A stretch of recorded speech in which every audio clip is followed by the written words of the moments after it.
I first saw it when the light was fading. Through the trees, about 30 steps ahead, something stood in the shadows.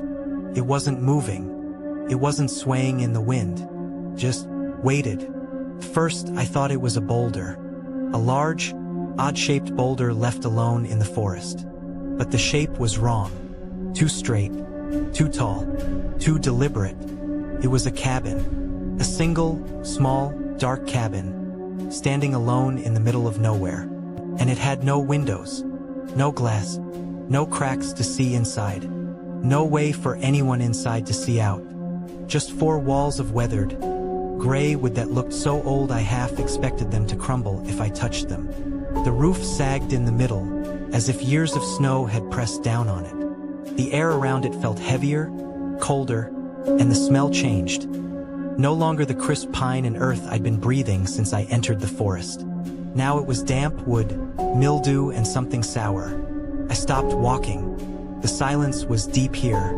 No birds. No wind. Not even the faint hum of insects. The forest was holding its breath. Something in me whispered, "Turn around. Keep walking." But my legs didn't listen. Step by step, I moved closer. Every step made the smell stronger, old water and rot. My shoes sank into the soft ground, making a wet, sucking sound that was far too loud in the stillness. When I reached the front, I noticed the door. It was heavy, thick wood, darker than the rest of the cabin, with no handle. Only a small, round hole where a handle should have been. The hole was strange, about the size of my thumb. Big enough for a finger to go through. Big enough for an eye. The thought made my stomach twist. I stood there for a long time, just staring. The trees behind me felt farther away now, like they'd stepped back to make room for the cabin. Finally, I said it. "Hello." My voice didn't sound right here. Too sharp, too loud. First, there was nothing. Then, I heard it. Breathing. It was faint, slow. Someone was standing just on the other side of that door. Listening. I took a step back. My chest felt tight. My hands were cold. "Leave," I told myself. Now. But my eyes fell to the ground. That's when I saw them. Footprints. They were everywhere, circling the cabin again and again. Deep, messy prints in the mud. Some led right to the door. Some led away into the forest. But others just stopped. Stopped halfway between the cabin and the trees. Like whoever made them had vanished. I looked in the direction those stopped prints faced. Nothing but trees. But I felt it. Something was there. Watching. I took another step back. That's when the door moved. It didn't open. It didn't swing out. It just shifted. Like someone inside leaned against it for a second, then stepped away. My skin crawled. "Who's in there?" I asked. No answer. The shadows stretched longer. The light was going fast.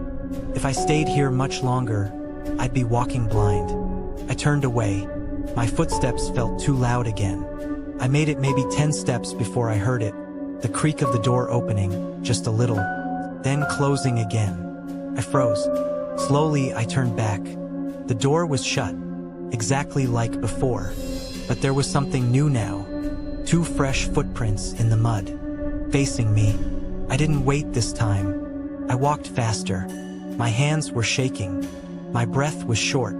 But no matter how far I went, I couldn't shake the feeling that the cabin wasn't behind me anymore. That it had somehow moved, following me through the trees.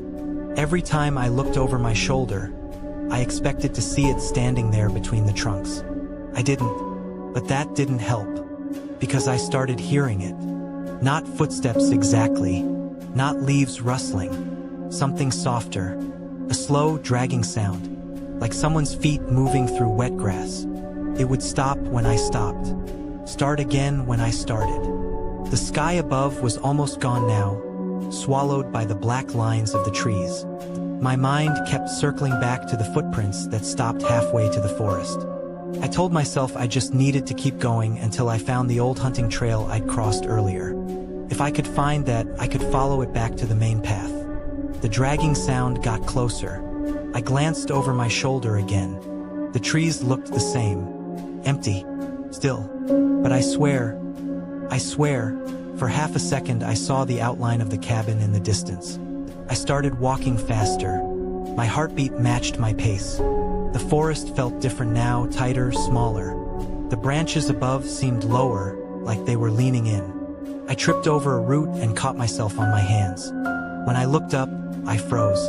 The cabin. It was right in front of me. I don't know how it was possible.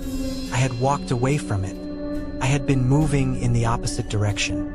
But here it was, the same sagging roof, the same door without a handle. Only this time, the door was open a crack. Inside was nothing but blackness. The kind of blackness you can't see into, no matter how hard you try. Something was in there. I could feel it. It was waiting for me to move closer. I didn't. I turned and ran. The forest blurred around me. Branches whipped at my face. My lungs burned. I didn't care where I was going, only that it was away. But the smell came back. Rotting wood. Damp air. I slowed just enough to look around.